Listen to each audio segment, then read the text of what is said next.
asalaamaaleykum mbokk yi déglu Génération FM ngeen ñuy seetaan suñu plateforme digitale ñu ngi leen nuyu fii si Senghor ñu ngi fii si dëkk bi nga xam ne bu naat gis ngeen sama gannaaw li nga xam ne moo wone taxawaayu dëkk bi ak li nga xam ne loolu mooy xew-xew bi nga xam ne dina am du yàgg fii si dëkk bi tëdd bi nga xam ne moom mooy Senghor si barke ki nga xam ne moom mooy Bayti Ndiaye ki nga xam ne moom moo sànc donc dëkk boobule foofu lañ nekk nii tey jii comme ni ñu koy defee saa su ne ñëw nañu tey pour waxtaan ak ñi nga xam ne ñoom ñooy ay sët ay doom ci ki nga xam ne moom mooy Bayti Ndiaye waxtaan si bés bi nga xam ne moom la ñuy préparé waxtaan si taxawaay bi nga xam ne kooku di sëriñ boobu amoon na ko fii si dëkk bi kan mooy Bayti Ndiaye loolu yëpp nañ si dellu si waxtaan bi nga xam ne nañ ko am du yàgg auditrices et auditeurs chers internautes nous revoilà à Senghor cette localité de la commune de Kaour va abriter très bientôt ça sera le 28 mai donc la grande ziara qui commémore justement la grandeur de l'érudit qui a fondé cette localité. Nous sommes là aujourd'hui pour parler avec la famille, avec ses neveux, ses fils, ses petits-fils, entre autres, parler de qui était justement cet érudit Bayti Ndiaye, qui était-il exactement? Qu'est-ce qu'il a fait dans ce qui est justement de la promotion de l'islam dans cette localité et partout ailleurs en Casamance? Toutes ces informations, vous les aurez. Qu'est-ce qu'il représente dans ce qui est justement de la promotion de l'islam? Quel rôle a-t-il joué dans la pacification de la Casamance? C'est entre autres les questions qu'on va aborder au cours de cette émission ici à Senghor. C'est votre ami et fidèle serviteur Amady Khalilou Diémé, accompagné de Simon Lamine Cissé et de Papis Ibrahim Gassama qui s'occupe un peu de la caméra de l'autre côté.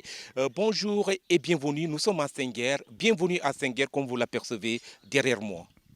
asalaamaaleykum mbokk yi déglu Génération FM ngeen ñuy seetaan suñu plateforme digitale comme ni ma leen ko waxee sànq bu ñuy dugg si dëkk bi ñu ngi si dëkk bu ñu duppee Senghor doon na dëkk bi nga xam ne tey jii ñu nar si bàkku si li nga xam ne loolu mooy taxawaayam si wàllum islam dañ si dellu si ak suñu invité yi nga xam ne ñoo nekk si plateau bi di fàttali rek comme ni ñu koy defee saa su ne dellu si nañu tey si dëkk tëdd bi fii si Senghor pour waxtaan ak suñu baay ki nga xam ne tey jii. Référence la si li nga xam ne loolu mooy donc yóbbu islam mu gën a law li nga xam ne sëñ bi nga xam ne moo sanc dëkk bi ki nga xam ne moom mooy l'érudit Bayti Ndiaye def na ko kii dinañ si dina dellu si lu gën a bëri si kan mooy Bayti Ndiaye waaw Bayti Ndiaye voilà Paty Ndiaye lan la def si taxawaayam si li nga xam ne loolu mooy promotion islam ak tey jii lan la justement bés bi nga xam ne moom la ñuy préparé représenté pour ñoom ñi nga xam ne ñoom ñooy ay doom si nga xam ne mooy sëriñ boobu nañ si waxtaan tamit ak Cheikh Ngom ki nga xam ne mi ngi fii dina dellu si français de temps en temps pour dellu si wax ñu exactement tey jii lan la bés bi représenté lan la justement engagement bi nga xam ne gis nañ ko si famille bi tey jii soo xoolee ku fi ñëwoon ay at nga ñëw tey jii di nga gis am na changement yu am solo yi nga xam ne am na fii loolu yëpp lu waral changement yooyu dinañ si dellu si suñu waxtaan auditrices et auditeurs c'est donc Senghor qui appelle aujourd'hui Senghor qui reçoit Génération FM. Nous sommes là pour revenir un peu comme on l'a fait pendant les éditions précédentes, revenir sur l'ampleur justement de la célébration qui se prépare, la grande ziara ici à Senghor,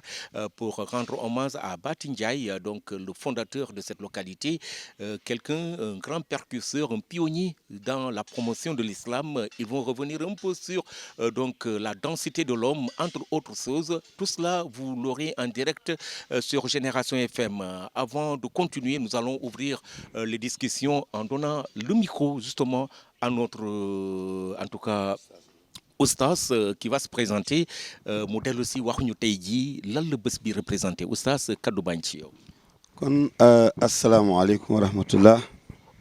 jërëjëf Khalilou Rahman ñu ngi leen di ziar yéen waa Génération FM fa tabarakallahu lu yàgg dëgg la yàgg ngeen ñu accompagner ci yu mel nii di ko def ak xol bu set ak xol bu laab kon ñu ngi leen di gërëm man maa tudd El Hadj Ibrahima Ngom ñu gën ko xam ci oustaz Ngom di sët ci góor gi fa tabarakallahu ñu ngi nuyu ñëpp ci kaddu famille bi ci kaddu xalifa bi waaye ci kaddu waa dëkk bi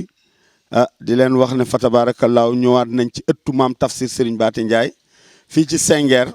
comme niñ ko daan defee ñu dëgmal xew-xew bu mag xew-xew bu mag muy ziar bi nga xam ne fa tabarakallahu dinañ ko def mu war a nekk le 27 vendredi ci hadara bi ak le 28 ci gàmmo gi ak plateau yeeg yooyu kon fa tabarakallahu pour bañ a téye micro bi dañ lay delluwaat micro bi boo amee question yooyu posé nga posé ko waaye daal incha allah fas nañ yelle dalal leen bi xalbin salimin leeralal leen lépp loo xam ne laaj ngeen ko ci góor gi ndax am nañ cawarte leeral ko comme ni ngeen di leerale yeen information ñu leeral ko ba mu ne naññ ne gàññ doomu aadama yëpp mën ci jëriñu ba xam ki fa tëdd mooy kan ak lan la liggéey kon Khalil ñu delloo ak micro bi boo amee yeneen laaj rek incha allah ñu dem ci. Oustaz Ngom di la jaajëfal balaa ñuy dellu si Oustaz Ngom dégg ngeen dellu si na si tour ki nga xam ne moom mooy kàngam boobu nit ku am solo boobu ki nga xam ne moom mooy El Hadj Bathie Ndiaye ki nga xam ne moo sànc dëkk bi balaa ñuy dellu si moom dinañu jox kaddu ji kii di Cheikh Ngom moom tamit set la si donc ki nga xam ne moom mooy Bathie Ndiaye Cheikh Ngom en français vous en tout cas merci d'abord d'avoir accepté d'être là avec nous aujourd'hui pour cette émission comme vous l'avez toujours fait les éditions précédentes et histoire de camper le sujet, nous vous donnons le micro. Bonjour Khalil, c'est Cheikh Ngom, je suis le coordinateur régional de la famille de Tafsir Serigne Bathie Ndiaye. Aujourd'hui nous sommes là pour préparer la ziara annuelle de Tafsir Serigne Bathie Ndiaye, un érudit de l'islam qui a travaillé, qui a œuvré pour l'épanouissement de l'islam au niveau de la sous-région, parce qu'il a fait la Guinée-Bissau, il s'est installé ici à Senghor, il a fait la promotion de l'islam. Donc nous commémorons en même temps la journée du prophète, la naissance du prophète Mohammed sallallahu alayhi wa sallam, et en même temps donc, faire la ziara de cet érudit de l'islam ici à Senghor. Cheikh Ngom, nous reviendrons à vous également dans un instant.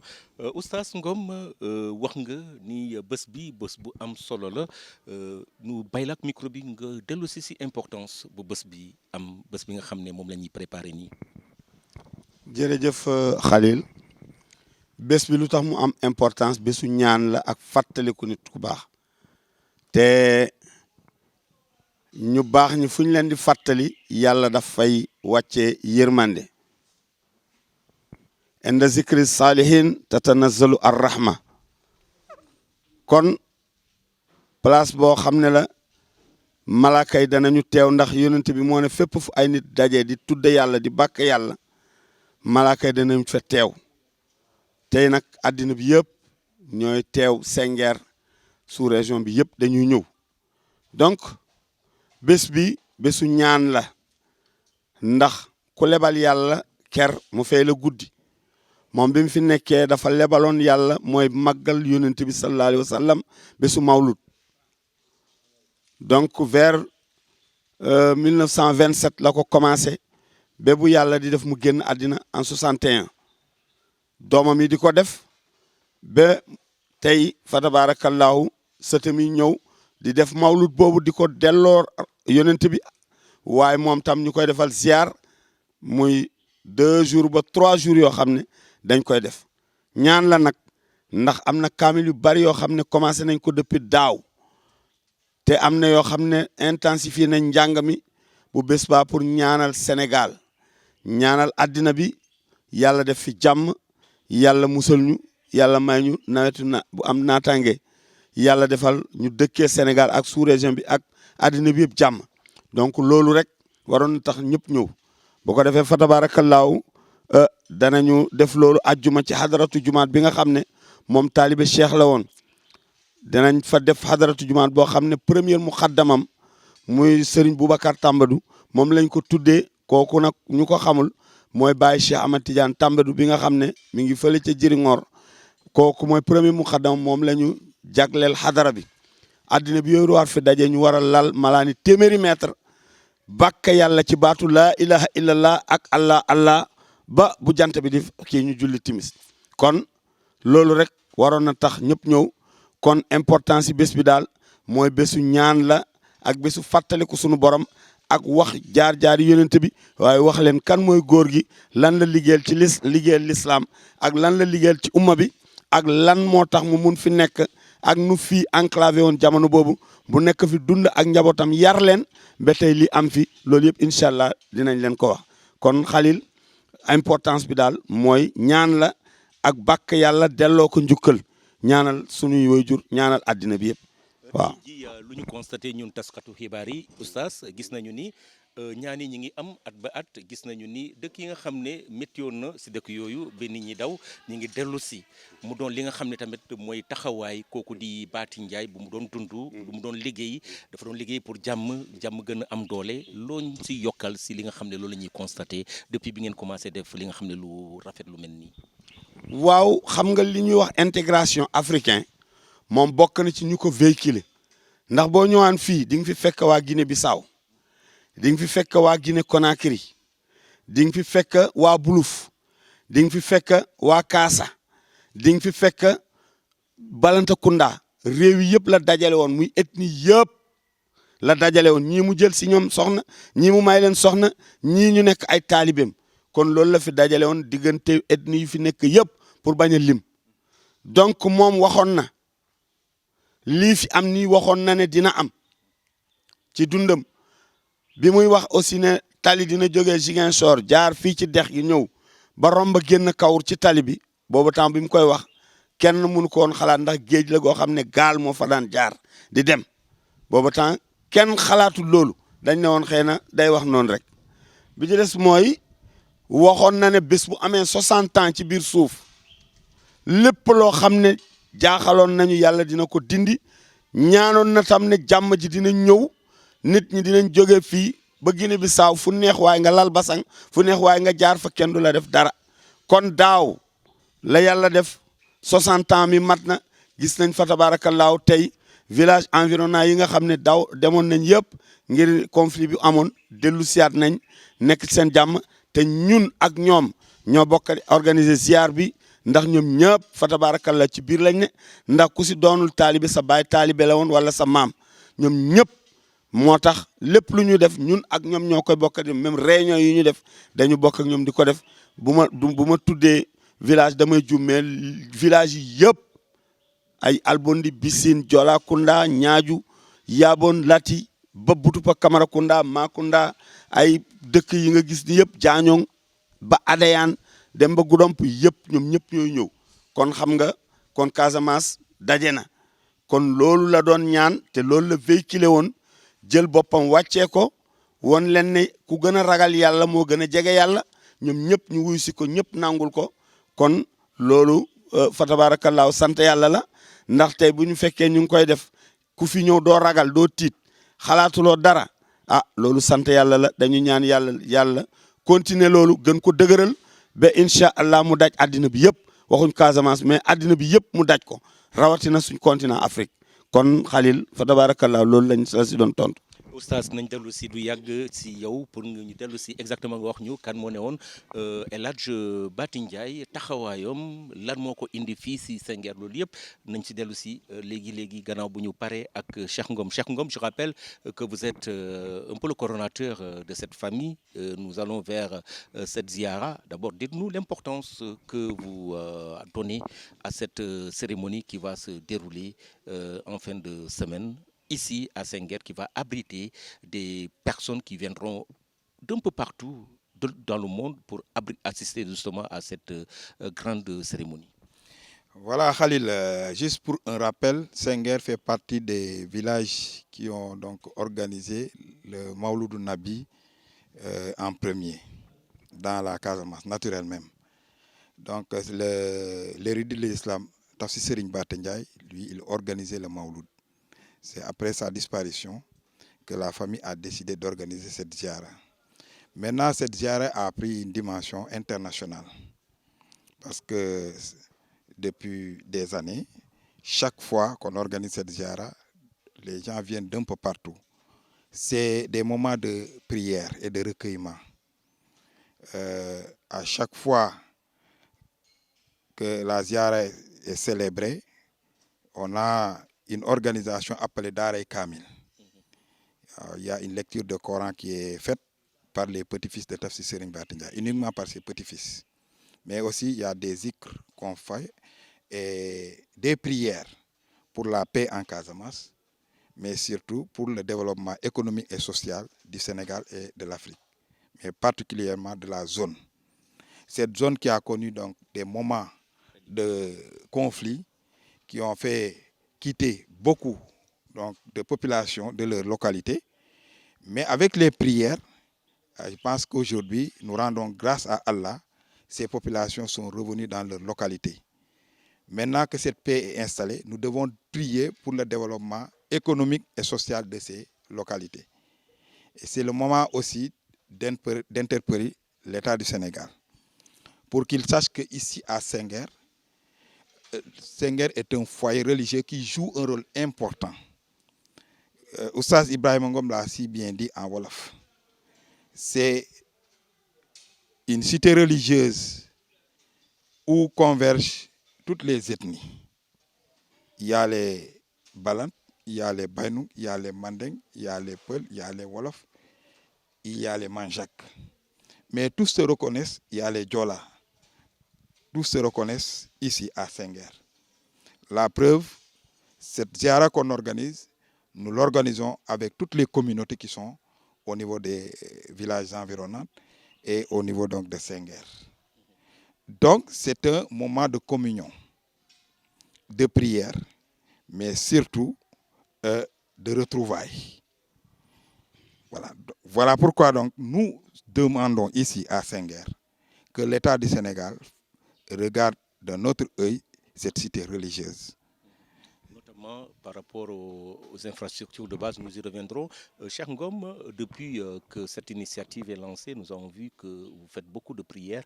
pour d'abord le renforcement de la paix, le retour des populations qui s'étaient déplacées. On a constaté, depuis que vous l'avez démarré ces dernières années, que justement la situation est en train de se décanter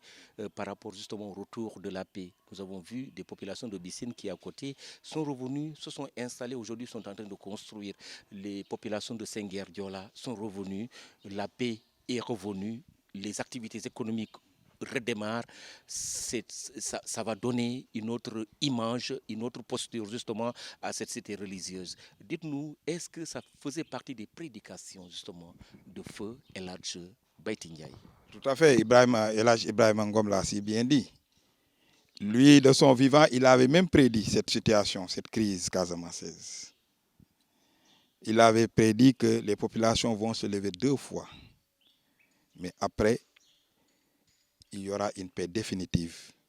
Et il y aura un développement économique au niveau de cette zone-là. Voilà pourquoi nous espérons et nous croyons fermement, Inch'Allah, Senghor et environnement connaîtront un développement économique durable, Inch'Allah. Et ces prières sont exaucées par Allah subhanahu wa ta'ala, parce que tout son temps, de son vivant, il a prié. Après sa disparition aussi, sa famille, ses enfants et ses petits-fils actuellement continuent de prier. Parce que nous sommes des croyants. Et lui, de son vivant, tout ce qu'il avait comme enseignement, c'est la pratique de la religion, par l'enseignement aussi du Coran, mais le travail. Le travail, parce que Tafsir Serigne Bara Ndiaye était un opérateur économique, mais un producteur agricole. Dévoué dans le travail. Dévoué dans le travail, ça c'est un enseignement. Et je pense que ça, si tout le monde, si tous les chefs religieux faisaient comme Tafsir Serigne Bara Ndiaye, je pense que les foyers religieux ne dépendront pas de l'État central. Nous parlons de l'État central parce que ces infrastructures de base, c'est l'État qui a donc cette responsabilité de les installer. Mais tout ce que vous voyez ici à Senghor, c'est la famille. Nous y reviendrons. Voilà, merci. La posture incarnée par la famille de Serigne Baïti Ndiaye. Vous avez vu Senghor des années passées, ce n'est pas le Senghor d'aujourd'hui. Par la beauté des lieux, ça démontre de l'engagement de ces populations. Nous y reviendrons, ça sera justement la prochaine étape qui sera assurée par Cheikh Ngom oustaz ñu dellu si yow ñu jox la kàddu bi nga wax ñu kan moo ne woon Bayti Ndiaye. jërëjëf Khalil tafsir Serigne Baty Ndiaye bu ñu résumé mbiram dañu naan daal innahu saalihun nit ku baax la ku amoon vision la ku daan gis lu ñëwagul ku daan jàngale di jaarale nit ñi ci lu ñëwagul imaginel koo xam ne Saalum la juddoo lakk namp lakk wolof mu ñëw ba fii nga xam ne daanaka am na ñoo xam ne ba fii may waxe yow dégguñu wolof mu mun a ñëw fii avant muy ñëw fii dem Guinée Bissau ci jamono colon yi man fa nekk ak ñoom yàlla suturaal ko mu déggoo ak ñoom ci ethnie yu fa nekkoon yëpp ba ñooñu wóolu ko ndax dinaa leen nettali benn histoire bu ndaw dafa am foofa jamono boobu dañu fal ay buur waaye nee nañ ki képp ku ñu fal doo nekk nit ku gàtt da ngay njool ku la ku buñ na mu ngi nele rek ñëpp gis la mu am nag koo xam ne tuuram moo ñëw pour mu war a falu ñu xool ko ñu ne ko yow da nga gàtt tànk ku amul taay sangam du fi falu moom boobu temps du jullit mu dem ci góor gi wax ko ko bam ko ko mu dem ci góor gi wax ko ko góor gi ne ko incha allah naka nga bëgg a toll mu rëddal ko ci miir bi góor gi defal ko lim koy defal mais bu mu dellu siyaat rek dafa taxaw mu tolloog miir bi foofu noonu lañ ko falee kon fa tabaarakallaahu kooka def na lu rëy def na lu bari te képp koo xam ne kilifa la ñëw na fii ñaan lu ci moom ñëw na fii jëflante ak moom kon ñi ngi wax président Macky Sall ñu ngi koy gërëm di ko ñaanal ci liggéey bu rafet bi nga xam ne mu ngi koy def ak bàyyi xel bi muy bàyyi xel mais dañ bëgg a Senghor ñu bàyyi ko xel soxla nañ fi lépp loo xam ne war na fi am particulièrement courant bi soxla nañ ko waaye soxla nañ tam ay yoon Seydina Muhammad rasulullah kon soxla nañ yooyu yëpp kon bu ko defee fa tabaarakallaahu moom liggéey bi mu fi doon def bi mu sampee këram jaamu yàlla jàngale liggéey ak yar njaboot gi ñeent yi la ko sampee te yàlla defal na ko jàmm juma jaa ngi nii tool yaa ngi nële njaboot gi ñu ngi liggéey xam-xam bi tam daara jaa ngi fii ñu ngi jàng kon loolu la sampee këram te loolu la ñaanoon boromam ba boromam may ko ko fa tabaarakallaahu mu nekkoon fi ak nit ñi nag nekk ak ñoom ci jàmm ànd ak ñoom ci jàmm ànd ak ñoom ci sutura comme ni ma la ko waxee ci départ kooku mooy tafsir Serigne Baty Ndiaye mi ngi juddoo Bamba Mamadou ca Saalum waaye génn dem ba Guinée Bissau dellu siyaat ñoo toog fii nag la mattalee léppam fa tabaarakallaa mi ngi tëdd ci jumaa ji fii ci rawdu bi yan na yàlla gërëm ko te taxawu njabootam gannaawam waaw. boobu justement taxawul mi ngi continuer di liggéey. liggéeyal yàlla liggéeyal borom bi mais liggéeyal tamit pour naat dëkk bi nga xam ne moom mooy Senghor tey gis nañu Senghor bu dem ba bokkul ak Senghor bu tey gis nañu Senghor bu nekk di naat oustaz. waaw secret bi du dara lu dul booloo xam nga mbooloo ak booloo du benn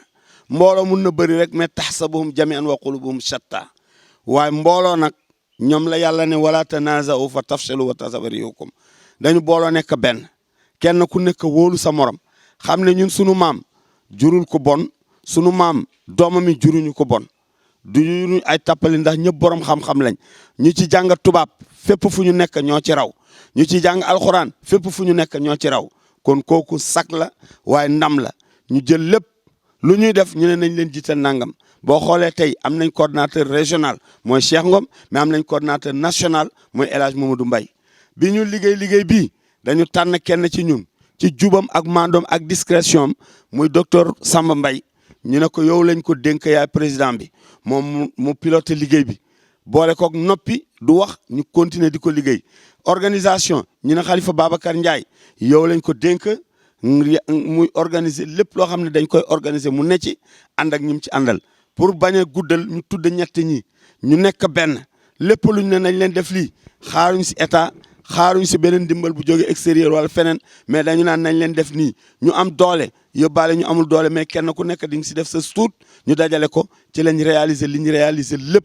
dërëmi état bi demu ci dërëmi beneen bailleur de fonds wala ku jógee extérieur ñëw dugg si dara ñun ñoo ko lijjanti def ko ba tey gis nga Senghor nu meloon dem ak nu meloon te li ci doy waar mooy Senghor yéen xam ngeen ko boo masaan jógee Senghor amatul dëkk ba Guinée Bissau ndax Bissine moo fi nekk moo gën a jege te population bi yëpp naatuñ fa newuñ fa woon mais léegi gis nga ñooñu yëpp dellu si nañ mais malgré ça ñi ngi fi ñun toog wàkkirlu ci yàlla gëm yàlla continuer li ñu daan def di ko def ba yàlla def tey jàmm ji sax kon dañ koy sante borom bi waaye li ma lay wax daal mooy li fi am yëpp dërëmi état bi demu ci waaye góorgóorlu njaboot gi la ak famille bi xam ne sunu maam ñaanal nañu lépp luñ amul ñun ñoo ko utiwul buñ ko bëggee am ko rek uti ko rek danañ ko am kon loolu mooy secret bi leneen nekku ci lu dul booloo ak nekk benn ak wóoluwante waaw. tey jii lu mel nii mun na doon miroir mu doon opportunité pour ngeen ne état bi nga xam ne dafa taxaw rek pour moderniser daanaka gën a dooleel ñi nga xam ne ñoom ñooy cité religieuse yi mooy kër sëriñ ñi nga xam ne ñi ngi jàngale li nga xam ne loolu mooy alquran ak ni ñu toppee yàlla tey jii Senghor exemple fii si diwaanu Casamance nekk si diggante ñaar région bu Ziguinchor ak région bu Sédhiou nekk jege lool li nga xam ne loolu mooy Guinée Bissau wax nga ko ni ki nga xam ne moom mooy oustaz Mame Bati Ndiaye duggoon na Bissau bu mu jógee Kaolack daal di dellu si ñëw nii ñëw ne fii laay dëkk fii si Senghor loolu soo xoolee am na li tax mu ñëw tànn Senghor tànn bu mu tànn Senghor am na importance donc importance boobu tey état daf si nar a dugal loxoom pour mun a jox Senghor li nga xam ne moo ko moom d'abord wax nga courant amul mais yoon yu baax tamit amul poussière moo lay topp sooy dugg si Senghor oustaz. waaw kon moo tax ma koy wax ma ne président Macky Sall ñu ngi koy ñaanal yokkute ak wér ak membre gouvernement bi seen njaboot moo fi nekk njaboot la goo xam ne yar bi ñu yar mooy tax du ñu dem ci rajo yi di coow doo ñu gis ci télévision yi ñuy dem di wax wala ñu def doléance parce que góor gi daf ñu jàngal lu ngeen am sant leen yàlla lu ngeen ñàkk ñaan leen ko yàlla comme yàlla mooy jox ñëpp nag ah ñun moom la ñuy ñaan. waaye nag di wax état bi ne ko ñun ñu ngi fi am nañ fi daara joo xam ne ay centaine de taalibe ñoo fi ne mais kenn du yelwaani kenn du dem fen te ñun famille bi ñun ñoo jël en charge jàngalekat bi te tey soxla nañ daara moderne soxla nañ gan yi nga xam ne dañu jóge fu ne ci sous région bi ak dans le monde entier ñu am fu ñu leen dalal soxla nañ yoon bi nga xam ne moom mooy jógee ci RM6 bi ñëw fii waaye nag suñu première doléance mooy courant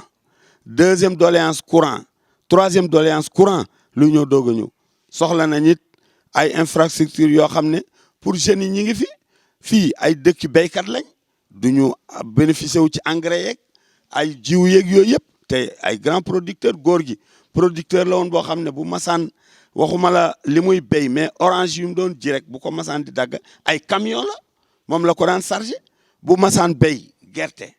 ay camion ñoo koy chargé dugub lu ñu dundee daf koy am 12 mois sur 12 amoon gaal goo xam ne daf daan départ fii yëpp marchandise di yóbbu di dem jaay Ziguinchor di ñëw mu amoon fi ñetti bitik am na bu ne woon Bissine am bu nekk fii ak bu nekk am Senghor baynu ko yooyu yëpp moom donc dépendre si kenn mais nag dañu bokk ci mbir mi comme dañ ci bokk nag état bi foog ñu geestuñu kon président ci sa sagesse ak sa mbaax ak taxaw bi ngay taxaw këri diine yi Senghor ñu ngi lay tàllal loxo di tàllal loxo sa gouvernement ñu ñëw fii ndax tey ñun dañu sant yàlla ndax am na sunu doom boo xam ne doomu dëkk bi la di doomu Senghor muy Souleymane Ndiaye moom mooy directeur des infrastructures des aéroports baayam fi la juddoo moom fi la juddoo maamam moo fi tëdd kon à travers kooku rek ñu ngi lay tàllal loxo di la ñaan ngeen ñëw Senghor pour defal ñu fi ñu nit lépp loo xam ne këri diine am na ko ah bu ngeen ñëwee seen yokkute la waaye bu ngeen ñëwul ñun ñu ngi si xaaruñu kenn kon nag dafay rafet rek ngeen ñëw kon ñu ngi ñaanal ñëpp di sant ñëpp di gërëm ñëpp jërëjëf Khalil. voilà Oustaz Ngom di la jaajëfal balaa ñuy dellu si yow si yeneen laaj auditrices et auditeurs je rappelle que vous suivez Génération FM vous êtes en direct sur notre plateforme digitale nous sommes à Senguer cette localité de la commune de Kaour qui prépare activement la grande ziara pour l'honneur de feu Cheikh El Hadj Baïti Ndiaye qui va être commémoré donc ce week-end le week-end prochain nous sommes avec Cheikh Ndiaye. Cheikh Ndiaye, la question que Cheikh Ngom autant pour moi la question que j'aimerais poser est relative justement à l'engagement de la famille, d'abord à la posture de l'homme qui était Baïti Ndiaye et à l'engagement de la famille pour suivre un peu les directives ou les orientations que le feu Térudi leur a fait avant de disparaître. Voilà, Khalil, je pense que Oustaz Ibrahima Ngom l'a bien résumé en wolof. Tafsir Serigne Baté Ndiaye, né à Bamba Mamadou vers 1883, est venu s'installer à Senguer après avoir fait la Guinée-Bissau vers les années 1919. Il est décédé en 1961. Entre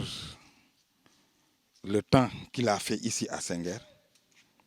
c'est le travail, mais c'est la pratique de l'islam. Il était aussi un muqaddam de la tariqa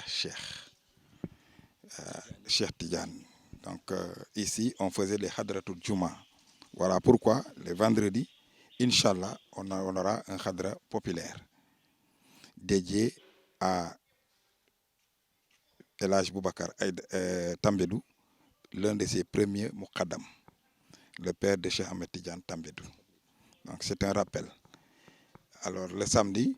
il y aura ce qu'on appelle la cérémonie d'hommage à son fils Ahmadou Ndiaye, un de ses fils.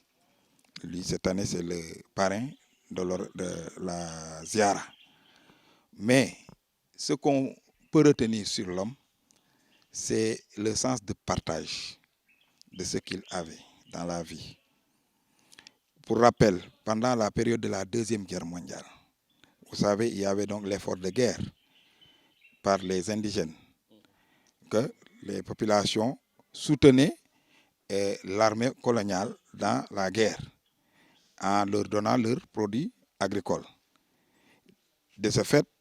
les populations étaient affamées du fait de cet effort de guerre. Mais Tafsir Serigne Baté Ndiaye,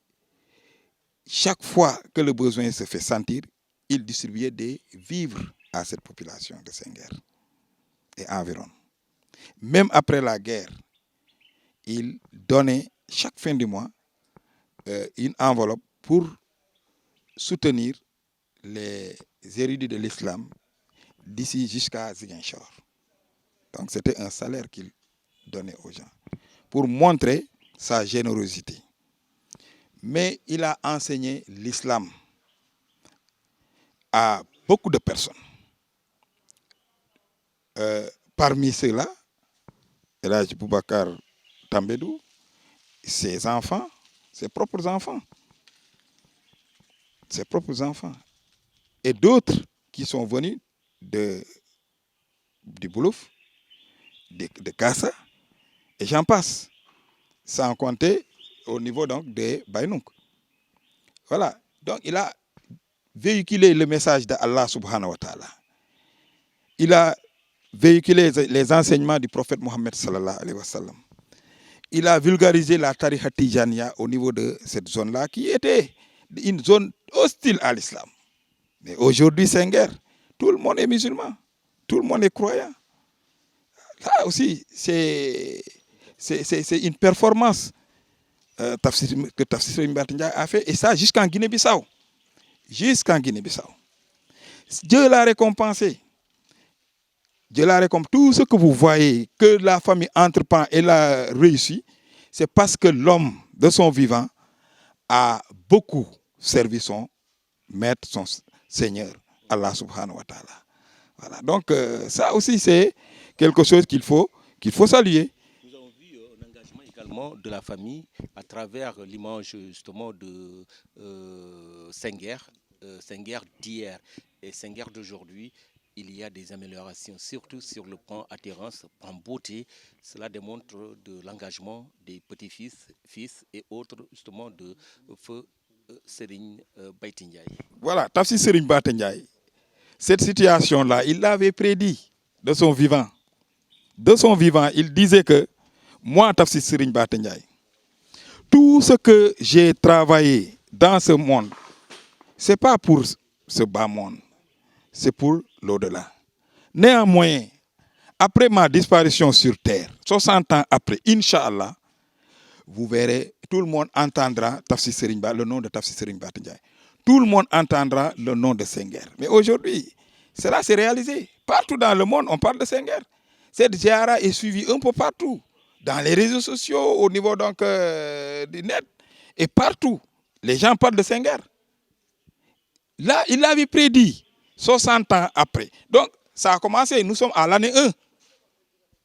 Parce que les 60 ans, c'était en 2021. Donc, nous sommes à l'an 1 de 2000. C'était au retour des populations qui s'étaient déplacées. Parce que lui, il l'avait donc prédit, Dieu lui avait déjà montré cela. Seulement,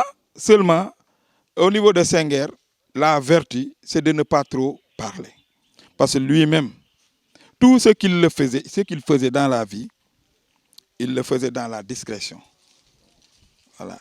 Ce qu'on appelle en Wolof, Mosul Bogo Wonewu. Voilà. C'est ça aussi, Senghor, c'est ça.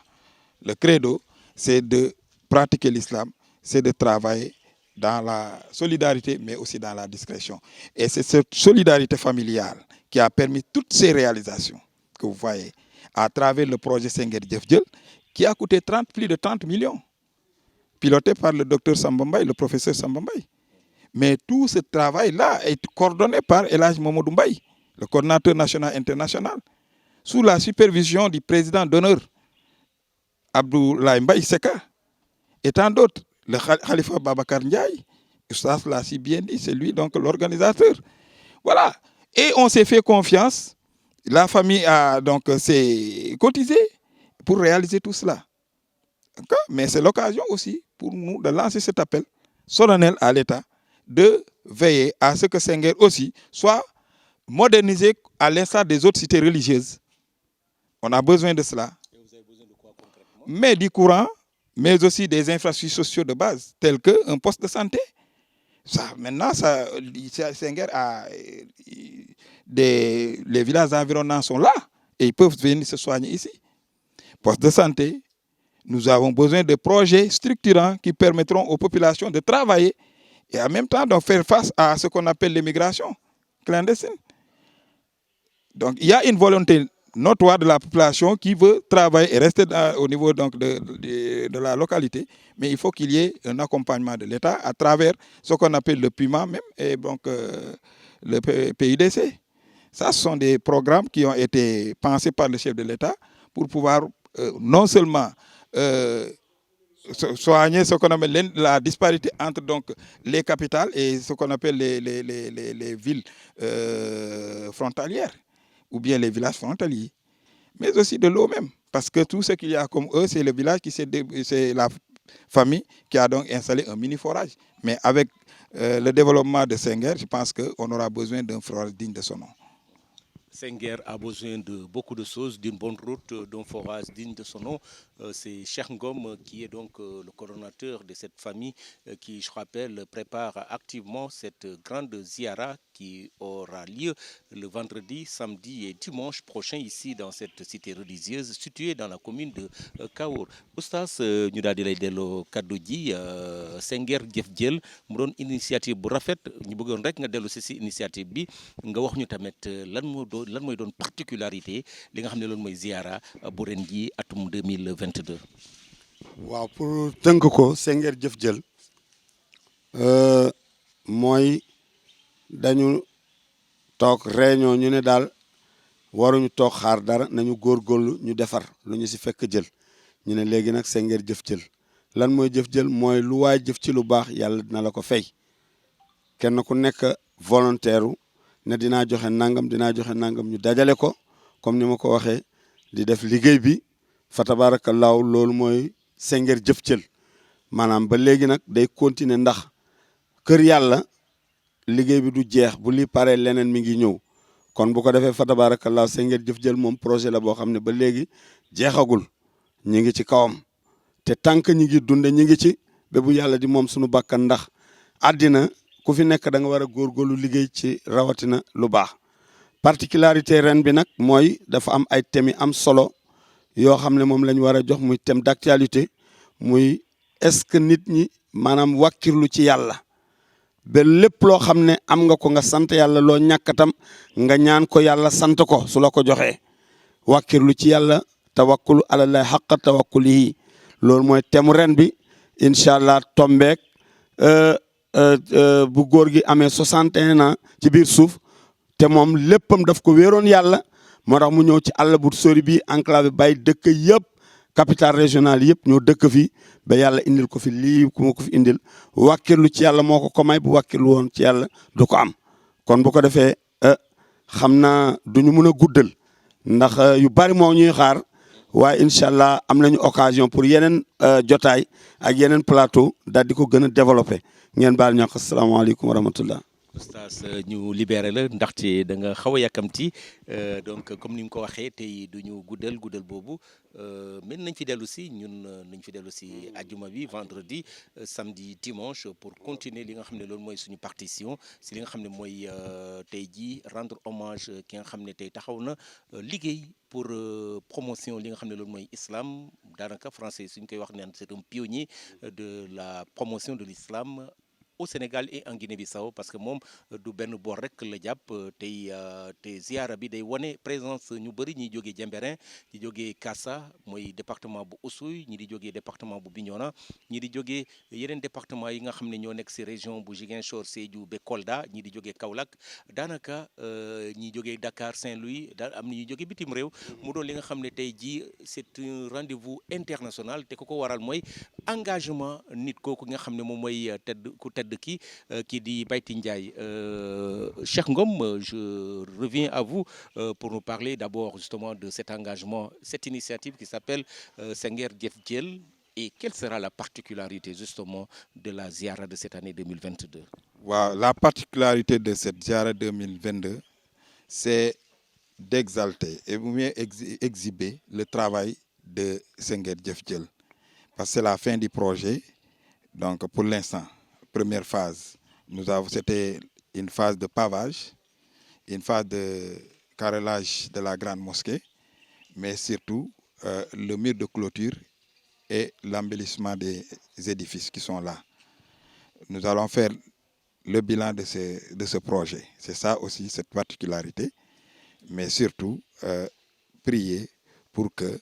la paix soit définitive aussi ici dans la zone, et demander à ce que le Sénégal fasse ses élections dans la paix et dans la sérénité, surtout les législatives qui arrivent. Donc c'est pour montrer, nous faisons notre devoir à tout moment. Maintenant, c'est à l'État du Sénégal de savoir qu'ici, à Senguer, il y a une cité religieuse qui prie pour la paix et la prospérité des populations. Khalil, je vous remercie. Merci, parce que, Inch'Allah, il y aura d'autres plateaux, si Dieu le veut. Merci. Voilà donc Oustaz Ngom, Cheikh Ngom, c'est donc nos invités aujourd'hui sur ce plateau ici à Senguer pour magnifier un peu l'engagement de cette initiative, l'engagement justement des petits-fils, fils justement de Baïty Ndiaye à travers cette initiative Senguer Jëf Jël, la particularité de la Ziara 2022 qui était feu l'érudit Baïty Ndiaye. Qu'est-ce qu'il a fait à travers justement son installation ici à Senguer? Qu'est-ce qu'il a fait de la Casamance? La partition qu'il a apportée pour la paix en Casamance. Vous avez écouté nos intervenants justement revenir sur tout cela et revenir sur l'importance de la Ziara qui est prévue les 27, 28 et 29 mai 2022 ici à Senguer. C'est avec plaisir que nous vous avons accompagné tout en vous promettant qu'on sera là. Génération FM sera de la partie pour continuer le travail, continuer cette œuvre justement qui est une œuvre magnifique qui est de faire connaître avec beaucoup d'engagement nos érudits, ceux-là qui ont travaillé pour le développement de l'islam dans cette région naturelle de la Casamance. Merci donc à Papis Ibrahim Gassama et à Lamine Simon Sissé et qui étaient donc occupés au niveau de la caméra. Merci à vous, auditrices et auditeurs, de nous avoir suivis. Nous remercions au passage Khalifa Babakar Ndiaye qui a contribué pour que nous puissions être présents ici justement à Senghor aujourd'hui, comme chaque année, comme nous le faisions. Merci donc pour cette partition. Merci à vous, auditrices et auditeurs, pour l'attention particulière que vous avez fait montre sur la Génération FM. Génération FM, c'est en réalité la chaîne des grands événements.